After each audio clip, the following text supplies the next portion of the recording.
Béni sois-tu, Père des cieux, nous te rendons gloire pour tout tes hauts faits. Nul n'est comme toi, Seigneur, nul n'est de ta trempe éternelle des armées. En ce moment, Seigneur, nous voici autour de cette table d'enseignement. Je te prie, Père éternel, que tu puisses saisir ton serviteur, que tu puisses utiliser puissamment mon canal afin de pouvoir répandre ta parole avec puissance éternelle. Que cette parole éternelle, Père des cieux, puisse se matérialiser dans la vie de chaque auditeur, auditrice, Père des cieux. Sois avec nous, Seigneur, donne-nous à ce que ce temps d'enseignement nous soit limpide, éternel, des armées, par ton Saint-Esprit, Père. C'est ainsi que je te prie au nom de Jésus-Christ. Amen. Bon matin à tous. Une fois de plus, je me réjouis de vous rejoindre autour de cette table d'enseignement. Et nous voulons encore ce matin d'aller d'un dépôt en vous. Eh bien, ce matin, nous nous formulons cette question. Le peuple noir est-il maudit?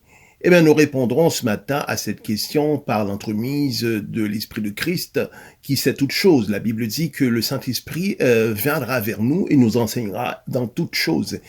Et je vous invite également à vous abonner sans hésitation afin de ne pas manquer à cela à la fin de la vidéo. Donc, de vous abonner, d'activer la cloche de notification, également de liker la vidéo. Donc, ainsi, je voudrais présenter nos salutations les plus sincères à ceux qui se sont nouvellement abonnés. Et nous avons mis devant nous l'objectif dans cette année nouvelle d'atteindre jusqu'à 200 abonnés. Et nous avons observé comment le Seigneur a multiplié le nombre d'abonnés de façon exponentielle. Nous le rendons gloire. Encore une fois, nous ne faisons pas cela pour nous faire connaître, pour nous faire voir, pour jouer à la végétariat. Nous le faisons seulement parce que nous agissons à titre de cerbère, à titre de sentinelle, afin que vous puissiez vous préparer à l'enlèvement de l'Église. Tel est notre but, tel est le motif qui fait en sorte que nous nous présentons à vous semaine après semaine. Et le peuple noir est-il maudit? Alors, considérons le passage de Genèse du chapitre 9, du verset 18e au verset 27e. Cela se lit comme suit. Les fils de Noé qui sortirent de l'arche étaient Sem, Cham, ou bien Cam, si vous voulez, et Japheth. Cam fut le père de Canaan. Ce sont là les trois fils de Noé. Et c'est leur postérité qui peupla toute la terre. Noé commença à cultiver la terre et planta la vigne. Il but du vin, s'enivra et se découvrit au milieu de sa tente. Cam, père de Canaan, vit la nudité de son père, et il le rapporta dehors à ses deux frères. Alors Sem et Japheth prirent le manteau, le mirent sur leurs épaules, marchèrent à reculons et couvrirent la nudité de leur père, comme leur visage était détourné. Ils ne virent point la nudité de leur père. Lorsque Noé se réveilla de son vin, il apprit ce que lui avait fait son fils cadet. Et il dit, maudit soit Canaan, qu'il soit l'esclave des esclaves de ses frères. Et il dit encore, béni soit l'Éternel, Dieu de Sem, et que Canaan soit leur esclave. Que Dieu étende les possessions de Japheth, qu'il habite dans les tentes de Sem, et Canaan soit leur esclave. Alors, de ce passage, il y a eu de nombreuses interprétations par rapport à ce passage, et également ce passage encore a conclu à de nombreux débats. Et l'Esprit de Christ m'a amené à comprendre, alors que je m'étendais un peu sur ce passage, j'étais à sa lecture et l'Esprit de Christ m'a amené à comprendre les vérités qui découlent de ce passage. Il est que Noé eut trois fils, Sem, Cam et Japheth. Noé était cultivateur de la terre, il planta de la vigne. Il est arrivé qu'un jour, ayant bu du vin, il s'enivra. Et après, il alla dans sa tente se reposer, de question de faire passer son vin. Et il s'est découvert au milieu de sa tente.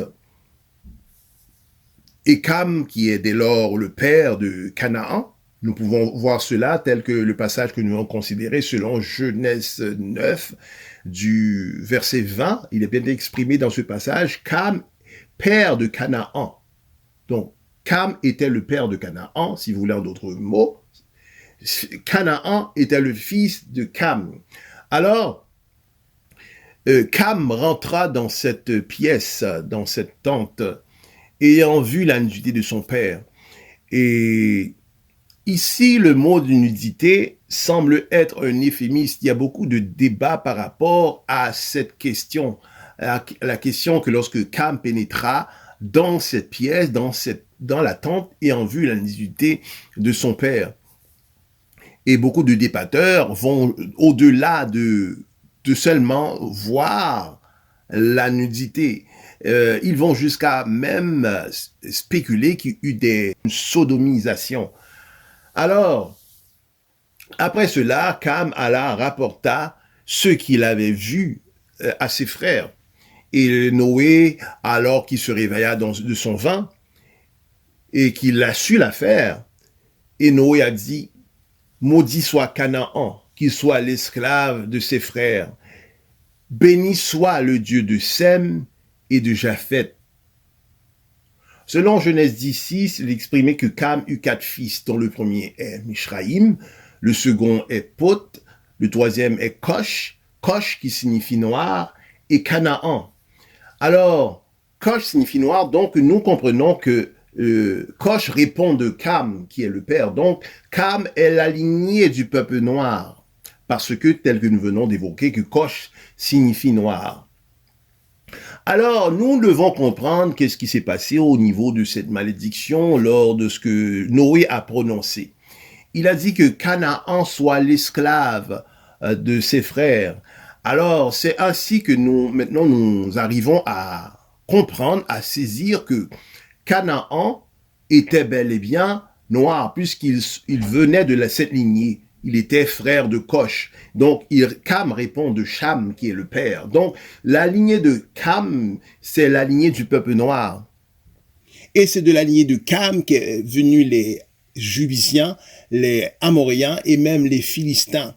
Et nous savons que l'Éternel a une haine à l'égard de cette nation après la tombée de la malédiction de Noé.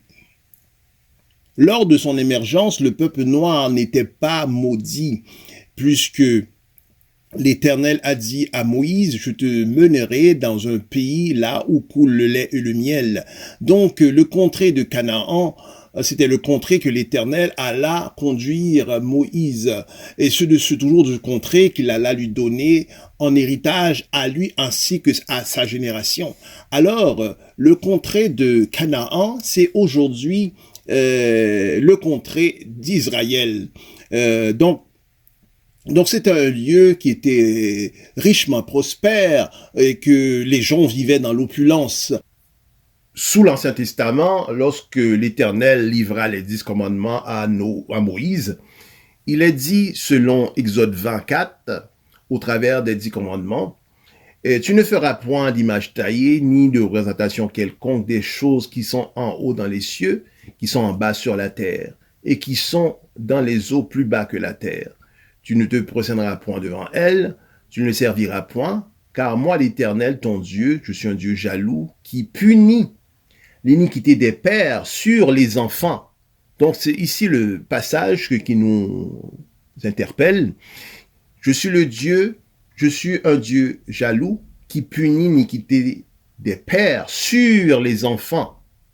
Donc, l'iniquité des pères qui punit l'iniquité des pères sur les enfants jusqu'à la 3e et 4e génération de ceux qui me haïssent. Alors, c'est ainsi que nous comprenons que autrefois, l'Éternel alla punir l'iniquité des pères sur les enfants. C'est ainsi qu'après l'investiture de Salomon, la Bible dit selon 1 Roi 11, 9, l'Éternel lui apparut jusqu'à 2 fois. Et il lui a dit de ne point aller auprès d'autres dieux. Mais il est arrivé que Salomon ne garda point les commandements du Seigneur et alla vers d'autres dieux et les servit. Et c'est ainsi que l'Éternel, un peu après, va entretenir ce discours avec Salomon pour lui dire que parce que tu as fait cela et que tu n'as pas gardé mon alliance et mes statuts que je t'ai prescrits, je t'arracherai certainement le royaume et je donnerai à ton serviteur. Et nous sommes toujours selon 1 Roi 11:9. Seulement, je ne ferai pas dans tes jours à cause de David, ton père, mais je l'arracherai de la main de ton fils.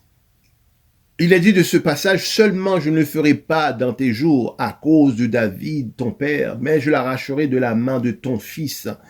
Il nous faut saisir de ce passage que David, puisqu'il a été fidèle dans sa marche entière avec le Seigneur, donc Salomon ne pouvait pas maintenant octroyer la moindre malédiction parce que à cause que David s'est montré fidèle dans sa marche.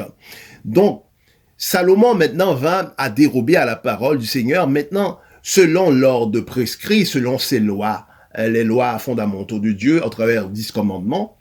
Il est dit que je suis l'Éternel qui punit l'iniquité des pères sur les enfants. Donc, compte tenu que Salomon a dérobé à la parole, donc, dans ce manque, dans cette violation à la parole, maintenant l'iniquité que Salomon a été auteur, eh bien cette iniquité tombera sur ses fils. C'est la raison pour laquelle que nous avons observé au travers toujours de rois que le royaume a été divisé parce qu'il y a eu un déchirement entre les frères. Donc l'Éternel a ravi le royaume non pas entre les mains de Salomon, car Salomon avait péché, mais il a ravi le royaume entre les mains de ses fils. Donc l'iniquité de Salomon maintenant était tombée sur ses fils. Il y a eu contestation et même protestation de la part de Jérémie concernant ce commandement dans lequel que l'Éternel punissait l'iniquité des pères sur les enfants. Et quelque temps après, le Seigneur se révélera à Jérémie pour lui dire, il s'agit que, je vais maintenant remanier, même dissoudre ce commandement par rapport que je punissais l'iniquité des pères sur les fils. Donc, le commandement demeure, le commandement évoque que nous ne devons pas nous attacher à d'autres dieux, mais la partie qui n'est plus, qui a été dissolue par Dieu, c'est la punition qui était réservée sur les enfants à cause de l'iniquité des pères. Donc, cette partie du commandement de Dieu, de ce commandement, ne se trouve plus. Alors, ainsi quelque temps après, le Seigneur ainsi va dévoiler cela à Ézéchiel, selon Ézéchiel 18:2 et 17:18. Il est dit en ces jours-là, on ne dira plus, les pères ont mangé des raisins verts et les dents des enfants ont été agacées. Mais chacun mourra pour sa propre iniquité. Tout homme qui mangera des raisins verts, ses dents en seront agacées. Et nous poursuivons la lecture, toujours selon Ézéchiel 18. Mais si un homme a un fils qui voit tous les péchés que commet son père, qui les voit et n'agisse pas de la même manière, si ce fils ne mange pas sur les montagnes, ne lève pas les yeux vers les idoles de la maison, ne déshonore pas la femme de son prochain, s'il détourne sa main d'iniquité, s'il n'exige ni intérêt ni usure, s'il observe mes ordonnances et suit mes lois, celui-là ne mourra pas pour l'iniquité de son père, il vivra. C'est son père qui a été oppresseur, qui a commis des rapines envers les autres, qui a fait au milieu de son peuple ce qui n'est pas bien. C'est lui qui mourra pour son iniquité. Alors de ce passage, nous avons maintenant des éléments, des pièges justificatifs qui nous démontrent que le Seigneur a changé son fusil d'épaule. Maintenant, il a dit que, autrefois, c'était les enfants qui avaient apporté l'iniquité des pères. Mais de ce passage que nous allons considérer, selon Ézéchiel 18, au verset 18, il a dit, c'est son père qui a été oppresseur, qui a commis des rapines envers les autres, qui a fait au milieu de son peuple ce qui n'est pas bien. C'est lui qui mourra pour son iniquité. ce remaniement au travers de ce commandement n'était que pour Israël seulement, n'était pas pour la nation des peuples. Et c'est seulement lorsque Jésus vint, c'est Jésus qui maintenant, à sa venue, qui enleva maintenant cette malédiction. Nous savons, tel que nous venons d'évoquer, ce remaniement a été fait pour Israël seulement au départ. Mais maintenant, Jésus le Christ, c'est la raison pour laquelle il a exprimé que je suis venu pour accomplir. Donc, ce que Jésus le Christ est venu accomplir sur la croix, il est venu à nous apporter le salut, il est venu pour nous affranchir, il est venu de son sacrifice pour nous laver de tous nos péchés, pour nous, par une démarche d'expiation et non une démarche de propitiation. La propitiation, c'est de couvrir le péché, alors que l'expiation, c'est d'effacer le péché. Donc, l'acte de Christ à la croix, c'est un acte non de propitiation, mais plutôt un acte d'expiation. Donc, Christ est venu de la croix, venu maintenant pour effacer. Donc, efface nos péchés, efface les péchés. Donc, c'est la raison pour laquelle que, selon Deutéronome 21-23, lorsqu'un brigand est mis à mort, il est dit, son cadavre ne passera point la nuit sur le bois, mais tu l'enterras le jour même, car celui qui est pendu est un objet de malédiction auprès de Dieu. Tu ne le seras point le pays que l'Éternel, ton Dieu, te donne pour héritage. Selon Galates 3:13, il dit, Christ nous a rachetés de la malédiction de la loi. Il nous faut saisir que l'apôtre Paul, c'était l'apôtre des païens. Alors de ce passage, il ne s'adressait non pas aux Juifs, mais il s'adressait aux Galatiens, qui étaient des Celtes, ou bien encore des Gallo-Grecs, qui étaient une communauté qui s'est installée un peu dans l'Asie mineure. Et il y en a ainsi qui sont installés aussi en Italie. Alors, manifestement, ce passage, c'est un passage donc l'apôtre Paul s'adresse à des païens. Donc, il est exprimé que la malédiction, Christ nous a rachetés de la malédiction de la loi. La malédiction de la loi, c'est celle que nous avons vue précédemment, duquel que Dieu punissait l'iniquité des pères sur les enfants. Donc, Christ nous a rachetés de cette malédiction, étant devenu lui-même malédiction pour nous, parce que quiconque, toute personne pendue au bois, cet individu est une malédiction. Donc, Christ est devenu péché pour nous, non pas qu'il est péché, mais qu'il est devenu péché. Christ est devenu malédiction, non pas que Christ est une malédiction, mais il est devenu malédiction pour nous. C'est la raison pour laquelle que de sa croix, et par sa croix, et parce que Christ nous a rachetés de la malédiction de la loi, c'est ainsi que la malédiction de Noé sur Canaan, ou bien encore sur le peuple noir, tombe. Donc, il nous faut comprendre, il faut ainsi saisir que c'est par le sang de Christ que le peuple noir a trouvé à être affranchi. Il est dit que celui que Christ a affranchi est réellement libre. Donc, ce sacrifice de la croix, cela nous a pas seulement libérés au niveau de l'esprit, c'est une liberté ainsi du corps. Il nous faut saisir une chose impérativement, et c'est que le peuple noir, au moment qu'il fut naquis, n'était pas en position de malédiction. Le peuple noir, si vous voulez en d'autres termes, n'était pas maudit. C'est après que le péché a été commis. C'est après cela que maintenant cette malédiction, la malédiction est tombée sur eux par Noé. Donc le peuple noir nullement n'a été maudit au moment de son émergence. C'est à cause de son péché. Donc nous voyons que le péché c'est quelque chose que nous jouons avec cela tel que des bulles de savon. Le péché a une grande aggravation car cela ne peut nous mener très très loin. Et quelque temps après, nous sommes en 1860, Abraham Lincoln, alors qu'il porta sa candidature aux élections, il a dit si sa candidature est retenue, alors qu'il alla abolir l'esclavage. Et après avoir remporté les élections, après son investiture, maintenant nous comprenons que nous sommes dans une Amérique un peu déchirée par rapport aux nordistes et sudistes, c'est-à-dire les occupants, des individus qui occupent le territoire du nord et ceux du sud. Et ceux qui occupent le territoire du nord,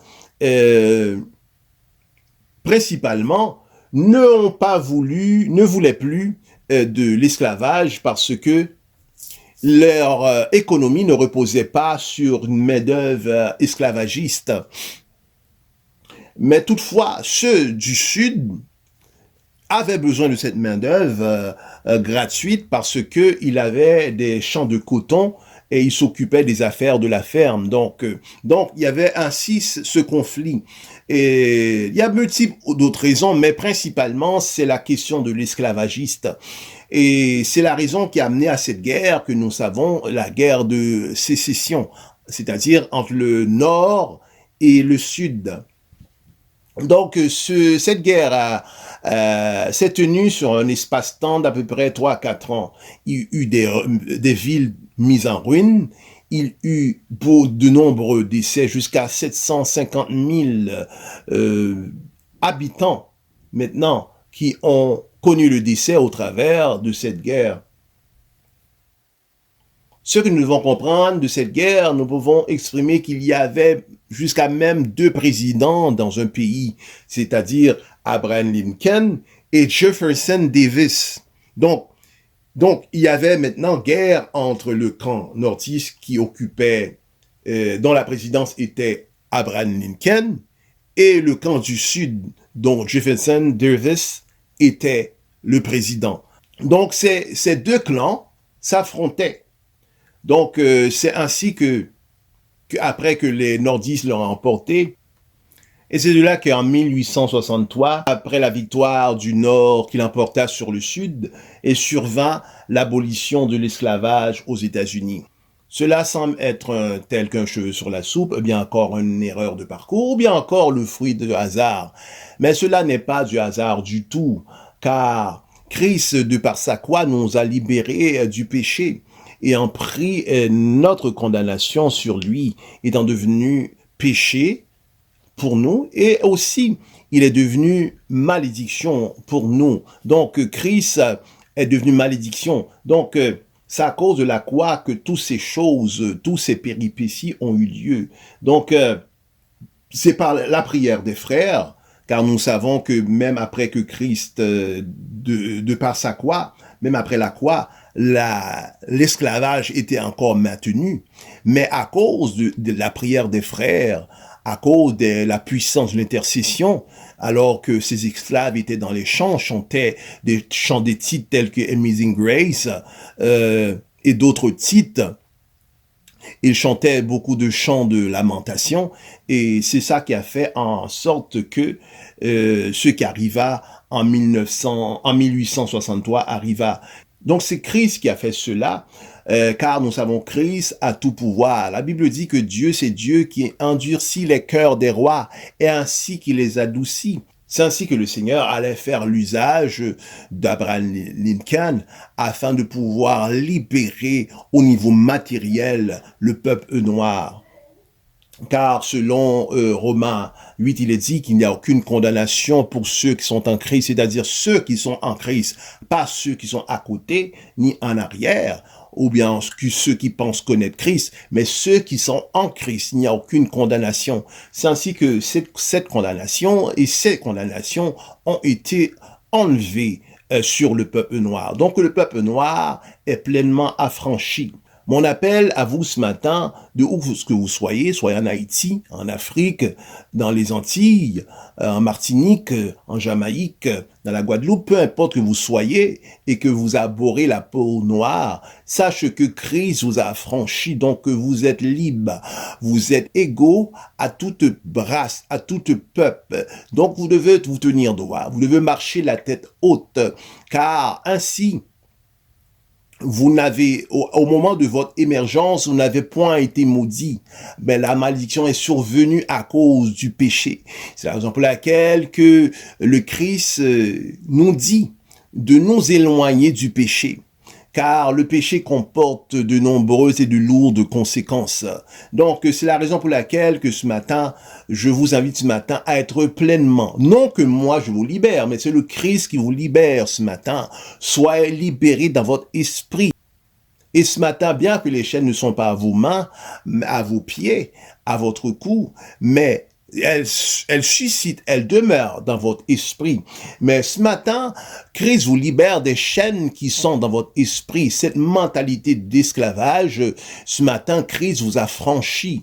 Vous n'êtes plus esclave, non seulement dans vos mains, portant des chaînes, vos pieds, mais assis dans votre esprit. Vous n'êtes point esclave. Christ vous a franchi, car selon Corinthiens, je crois bien, il est dit que il n'y a plus de juifs, il n'y a plus de grecs, il n'y a plus de femmes ni d'hommes, il n'y a plus d'esclaves. Donc, tous est un dans le Christ. Et c'est la raison pour laquelle le Seigneur nous appelle non pas esclaves, il nous appellera serviteurs, pour ensuite être changé lorsque notre relation devint encore, prendra force et deviendra encore plus intime. Le Seigneur nous appelle amis.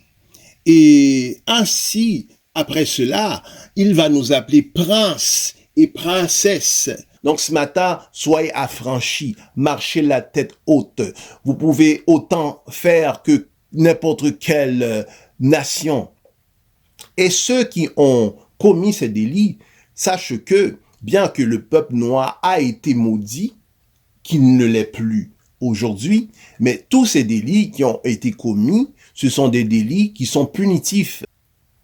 Donc, il a ainsi de ceux qui ont été de maltraitance envers le peuple noir, bien que ce peuple a été maudit. Sache que ces gens ont à répondre de leurs gestes, ils ont à répondre de leurs actes, et au dernier temps, ils seront jugés. Ils seront jugés devant Dieu pour ces gestes. Nous ne disons pas en ce moment de courir les rues en ce moment en manifestant, en protestant et en allant de toute forme de violence. Nous demandons de nous abstenir de toute forme de violence. Mais ce matin, nous ne venons pas vous venez à la violence, mais nous venons ce matin afin que vous soyez affranchis, entièrement affranchis dans votre esprit, que ce matin, que vous êtes libres en Christ. Ultimement, souvenez-vous que vous êtes libres, vous êtes ainsi égaux à toute autre nation.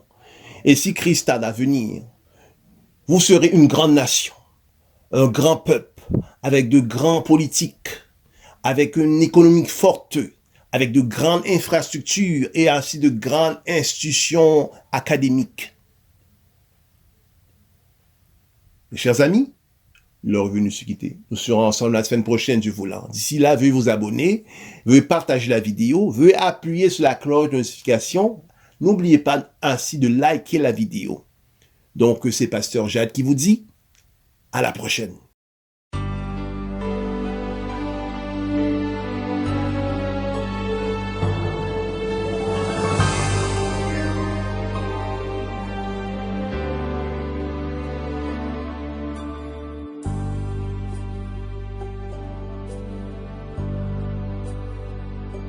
Je sais qu'un jour, mes yeux verront Jésus.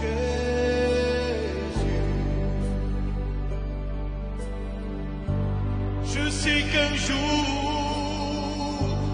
mes yeux verront Jésus.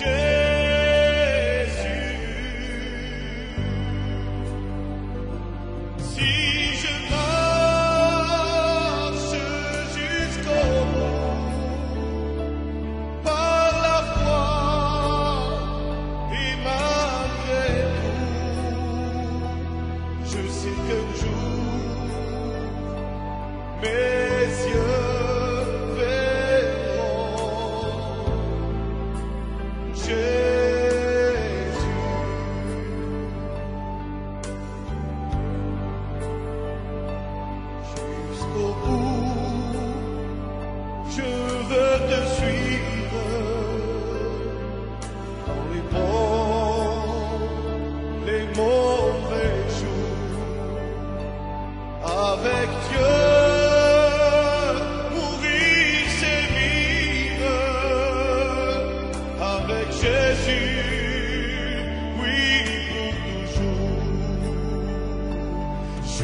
qu'un jour mes yeux verront Jésus.